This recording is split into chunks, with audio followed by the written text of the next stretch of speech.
Assalamualaikum warahmatullahi wabarakatuh.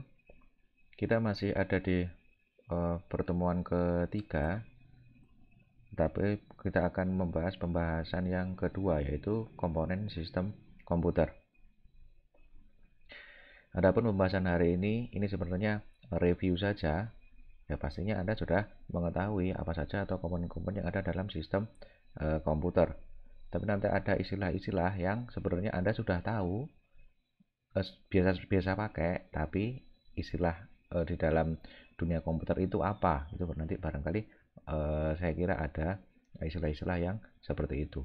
Pembahasan di slide ini yang pertama adalah komponen hardware, komponen software, komponen data, dan komponen komunikasi. Jadi ini adalah 4 komponen yang menyusun sistem komputer. Nah, ini sebagai intermezzo saja atau pendahuluan gitu ya. Komputer itu sebenarnya adalah konsepnya adalah CPU ataupun komponennya ada di dalamnya. Itu pasti ada CPU, ada memori, ada input output. Bagaimanapun bentuk komputernya bisa dilihat di sini, mau komputer yang all in one, mau pakai laptop, mau pakai smartphone. Ini pasti ada CPU-nya, ada memorinya, ada perangkat input outputnya, ya.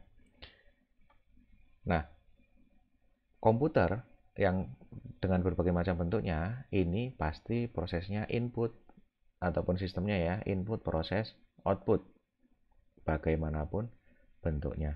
Jadi pasti dia punya device untuk input, pasti dia punya pemrosesan di CPU dan memori gitu ya, di CPU ya khususnya. Kemudian dia punya perangkat output di layarnya, gitu ya. Jadi pasti IPO. Nah, di komputer ini punya standar-standar. Ya, contoh kalau image ini standarnya GIF, kalau sound ya MP3 gitu ya. Di komputer juga punya protokol namanya. HTTP titik dua slash dua kali ya www itu dia namanya protokol. HTTP itu adalah Hypertext Transfer Protocol. Ada juga protokol FTP untuk file transfer. Misalkan kita mau mengupload website kita di domain atau di penyedia penyimpanan website atau web hosting gitu ya. Kita bisa pakai FTP supaya filenya nggak tercecer. Jadi dari komputer kita diupload ke hosting atau di domain penyedia hosting ya, itu pakai FTP, pakai aplikasi FTP ya. Jadi ini di komputer perlu diketahui ada prosesnya pasti IPO, ada standar-standarnya, nggak hanya dua ini saja, juga dia punya protokol gitu ya. Nah, di dalam komponen sistem komputer ini ada software, ada hardware. Software jenisnya macam-macam. Anda akan pelajari di bagian yang lain ya, di pertemuan ini. Jadi ada macam-macam sistem, jenisnya sistem gitu ya. Nah, ini kalau di sini ya ini sistem operasi. Ya, kemudian ada aplikasi perkantoran misalkan. Ada juga antivirus gitu ya. Kemudian ada hardware, komponen komputer, ada data, ada juga komponen komunikasi. Ini adalah empat komponen utama dari sistem komputer. Nah, yang pertama adalah komponen hardware. Kita akan bahas satu persatu dari 4 komponen tersebut. Hardware, kalau kita lihat di komputer PC ya, nah ini agak lama juga nih PC yang model tidur seperti ini gitu ya. Atau barangkali jangan-jangan belum pernah lihat PC yang bentuknya tidur gini karena memang sudah lama ya. Sekarang PC modelnya tower. Nah, di dalam PC ini, nah sebenarnya tower mau yang tidur seperti ini akan sama komponen yang ada di dalamnya. Contoh di sini ada monitor, ada di dalam motherboard atau di dalam CPU ada CPU.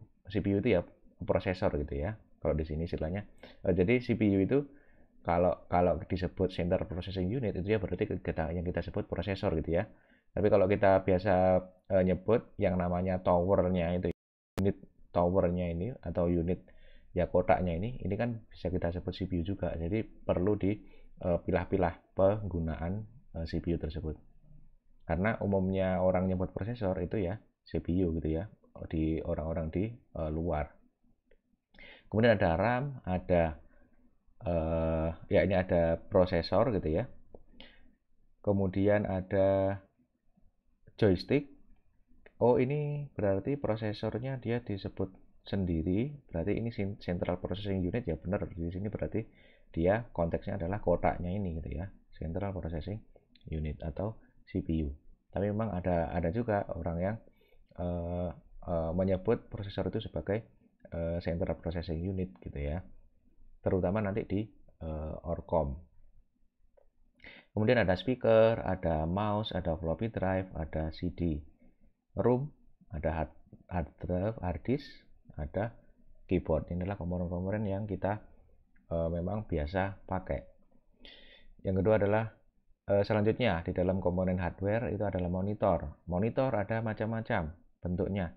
Sampai saat ini paling tidak ada dua, CRT dan LCD atau LED atau wah macam-macam sekarang bentuknya ya. Jadi monitor CRT itu adalah cathode ray tube, kemudian LCD adalah liquid crystal display. Jadi monitor tabung ya, bisa kita sebut monitor tabung itu ya adalah monitor CRT. Terus kemudian perlu diketahui monitor ini punya ukuran inch. Inch ini sebenarnya apa sih? Apakah panjangnya atau lebarnya? Oh ternyata tidak. Inch itu adalah diagonalnya, gitu ya. Jadi ukuran monitor berapa inch itu diukur dari diagonalnya, bukan panjangnya, bukan lebarnya. Nah, tapi ukuran inch-nya itu adalah ya inci, ukurnya pakai inci, tapi yang diukur adalah diagonalnya ini gitu ya. Selanjutnya ada keyboard. Di dalam keyboard ini ada beberapa macam jenis key. Jadi kan huruf angkanya kan macam-macam di sini. Tapi di sini ada ada kategorinya. Ada yang pertama adalah karakter key. Ada huruf, ada angka, ada simbol. Jadi ya di sini yang huruf, angka dan simbol ini adalah karakter key. Kemudian ada action key. Ada caps lock, ada shift, control, alt. Pokoknya yang dia bisa action ya, misalkan tombol Windows atau tombol jendela, ini adalah action key. Jadi ketika ditekan dia akan muncul apa? Action gitu ya. Ada shift dan seterusnya. Kemudian ada application dependent key. F1 sampai F12. Ini sebenarnya biasanya ini kosong gitu ya. Jadi fungsi F1, F2, F3 ini berbeda-beda di masing-masing vendor, bahkan masing-masing operating system. Jadi dia application dependent F1, F2 atau belum didefinisikan gitu ya fungsinya untuk apa. Tapi kalau yang action key ini fungsinya universal biasanya. Kalau caps lock ya untuk membuat uppercase gitu ya. Shift juga uppercase tapi ketika ditekan saja. Nah, ini adalah contoh dari action key dan application dependent key. Jadi kalau yang application dependent ini yang dia memang belum didefinisikan. Bisa saja ini F5 dan F6 ini masih kosong karena dia slotnya memang dikosongi supaya nanti si pengguna bisa mendefinisikan F5 sama F6 ini fungsinya untuk apa gitu ya. Ini adalah application dependent. Kemudian ada mouse. Ya, mouse ini mau bentuknya seperti apa, teknologinya seperti apa, ini defaultnya adalah right handed gitu ya. Tapi bagaimana kalau yang kiri? Nah ini ada mouse yang kontrol dari sistemnya ya. Jadi mouse itu bisa dibuat yang kliknya yang utama itu klik yang kanan atau yang klik kiri di operating system. Jadi kontrolnya itu bisa dirubah ya. Kemudian ada ya, CPU. Di dalam CPU yang kotak atau tower itu ya, ada macam-macam komponen. Yang pertama ada prosesor ya. Kemudian ada motherboard. Kemudian ada hard disk. Kemudian ada RAM, VGA, ada sound card, ada network card gitu ya untuk LAN. Nah, Ini juga saya sarankan untuk melihat coba cara membongkar atau cara merakit PC. Nah, itu ya juga harus tahu.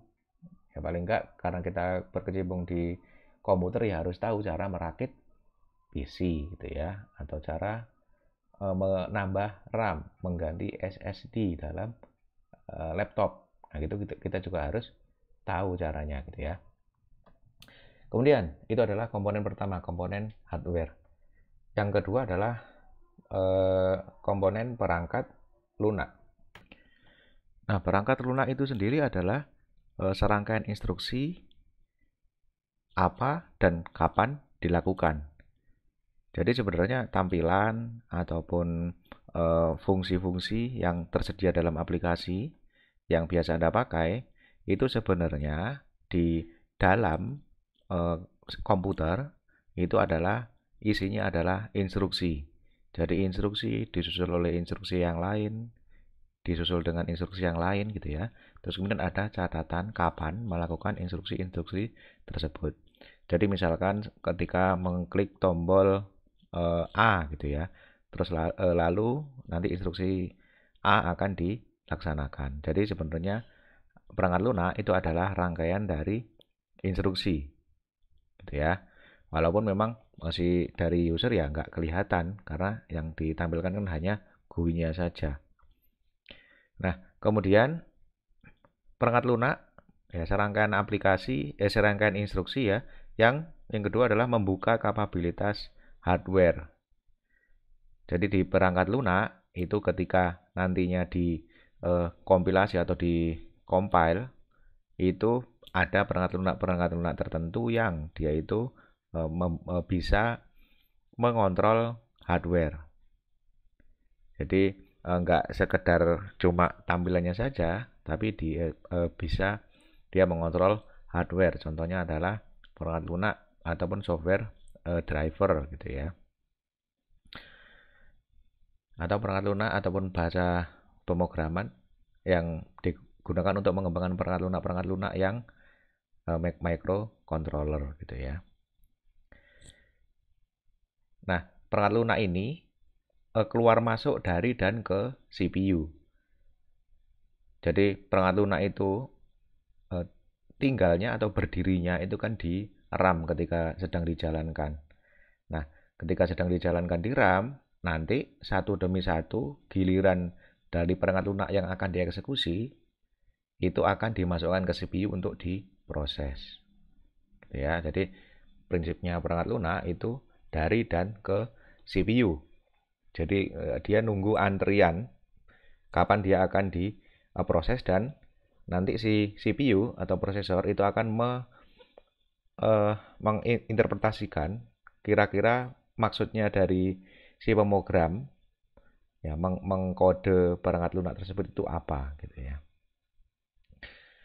Kemudian input atau output dikendalikan oleh BIOS. Nah, di CPU itu kan Anda sudah familiar dengan BIOS. Jadi BIOS ini juga sebenarnya kan kepanjangannya dari Basic Input Output System. Ini sebenarnya juga perangkat lunak yang ditanamkan dalam perangkat keras ya. Gunanya adalah untuk mengontrol perangkat-perangkat input dan output yang ada di dalam CPU. Jadi kalau Anda pernah ngotak-ngatik BIOS gitu ya, itu kan dia bisa mendisable misalkan overclock di prosesor. Kalau ada yang BIOS-nya memungkinkan seperti itu. Ada yang merubah mode dari SATA atau dari hard disk gitu ya. Jadi macam-macam gunanya. Nah, ini perangkat lunak ini kapasitasnya ataupun kapabilitasnya berbeda-beda ya, tergantung dari jenis-jenis perangkat lunak tersebut.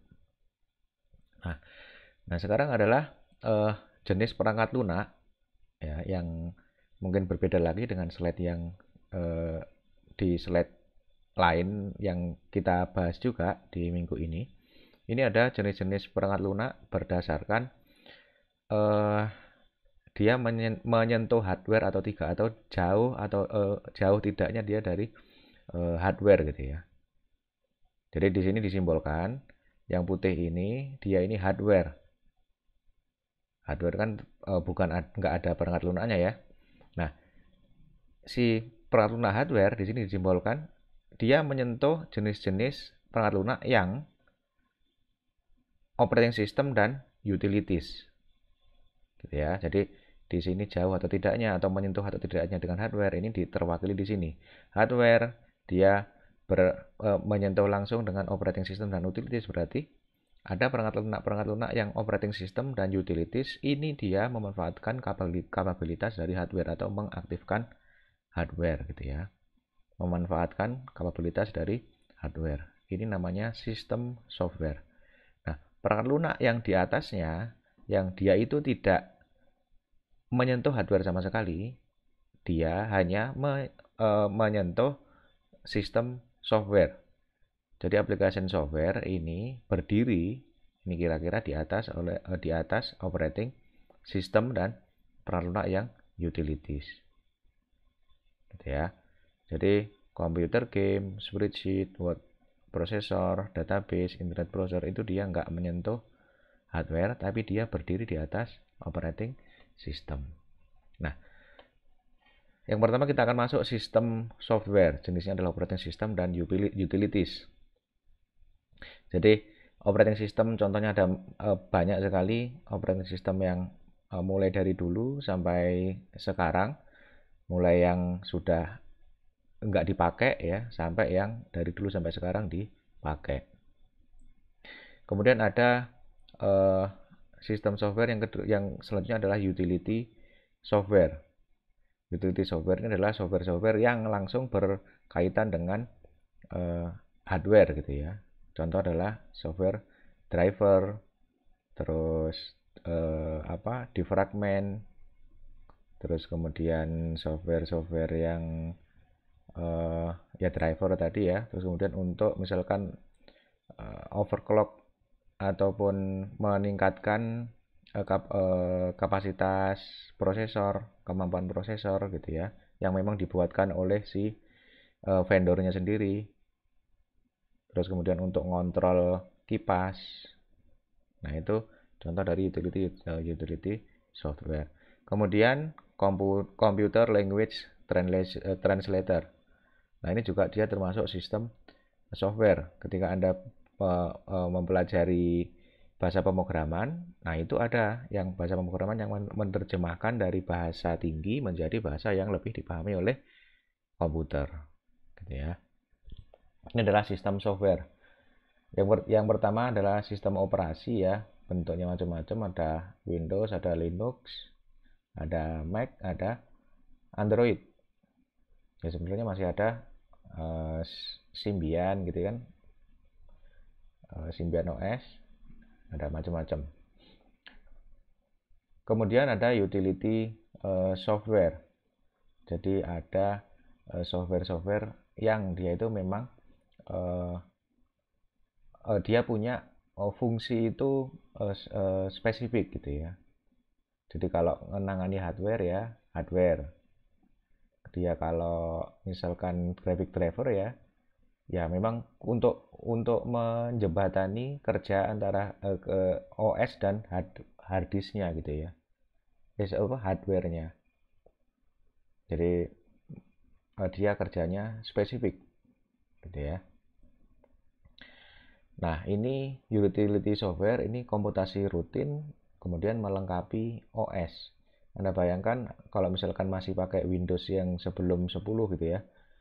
Dulu Anda nginstal OS punya misalkan laptop atau komputer itu pasti bingung drivernya mana gitu ya. Terlebih kalau komputer ngerakit sendiri. Itu VGA-nya punya driver sendiri. Ya, macam-macam. Nanti sound card-nya punya driver sendiri ya. Nah, jadi contohnya juga adalah software update gitu ya. Jadi utility software ini pelengkapnya dari operating system. kemudian language translator. Jadi komputer ini memang dari bahasa mesin ya, dan manusia mengetik pemrograman itu dari bahasa manusia gitu ya. Jadi harus ada penerjemah ya dari source code. Dari bahasa yang tinggi menjadi bahasa yang dipahami oleh komputer gitu ya. Untuk nantinya ya dia menggerakkan hardware yang ada di dalam komputer tersebut. Kemudian selanjutnya adalah application software ya. Software aplikasi yang biasa dipakai gitu ya. Ada di Office software, ada graphic software. Kemudian nah ini kita sudah beranjak ke 3 komponen data. Tadi kan yang pertama komponen hardware, yang kedua komponen software, yang ketiga adalah komponen data. Data itu sebenarnya adalah fakta gitu ya, yang dia biasa disebut sebagai fakta gitu ya, yang ketika diolah itu bisa menjadi namanya informasi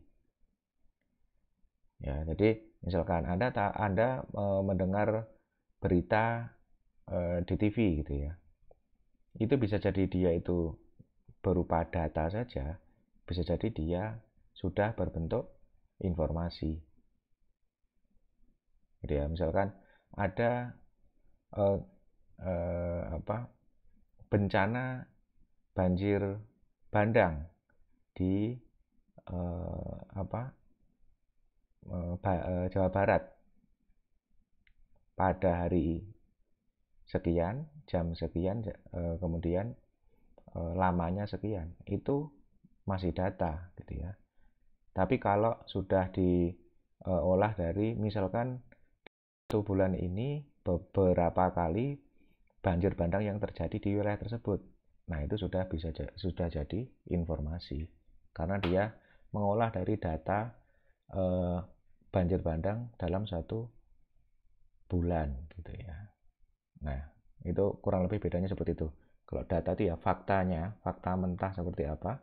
Kalau informasi itu sudah hasil dari pengolahan dari data gitu ya. Nah, informasi dari berbagai macam area mengenai suatu hal, misalkan banjir tadi ya, ada kapan banjirnya, ada bagaimana penanganannya, ada bagaimana dampaknya kepada masyarakat. Ini menjadi knowledge atau pengetahuan mengenai banjir bandang di suatu daerah gitu ya. Knowledge secara keseluruhan. Nah gitu ya. Jadi ini adalah siklusnya, alurnya dari data menjadi informasi, kemudian menjadi pengetahuan. Nah ini adalah contoh lain dari data gitu ya. Kalau data, misalkan data yang biru ini tahun 2003, 2006, kemudian 2009, faktanya berapa? 60 sekian persen. Nah itu kalau cuma fakta saja ini berarti dia masih data kalau belum diolah.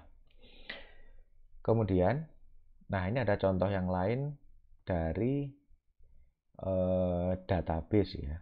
Jadi nanti Anda di semester 2 atau 3 Anda akan belajar mengenai basis data. Nah, jadi di basis data itu dia mengelola record atau data. Jadi misalkan ada basis data mengenai pembelian barang. Nah, itu yang diambil barang yang dibeli berapa, jenisnya apa, harga per barangnya berapa gitu ya, atau ada barang yang lain atau tidak yang dibeli. Nah itu data-data yang diambil dari atau dimasukkan ke dalam database gitu ya, yang bentuknya nanti akan seperti ERD dan PDM atau CDM dan PDM gitu ya. Jadi ada komponen data di dalam komputer yang nantinya bisa disimpan dalam basis data gitu ya. Kemudian kalau cuma sekedar disimpan dalam basis data, belum diolah, nah itu ya berarti masih data. Tapi kalau sudah dari basis data sudah diolah jadi misalkan informasi dari barang yang dibeli tadi berapa informasi keuntungan dari barang A selama 1 bulan. Jadi yang laku berapa, terus kemudian dikurangi harga belinya dulu berapa, itu kan berarti keuntungannya di suatu barang. Itu sudah jadi informasi kalau yang seperti itu gitu ya. Kemudian yang terakhir adalah komponen komunikasi. Ya tentu saja kalau di sistem melibatkan komunikasi di dalam komputer itu melibatkan hardware-hardware yang digunakan untuk saling terhubung antara satu komputer dengan komputer yang lain, baik itu secara wired atau wireless.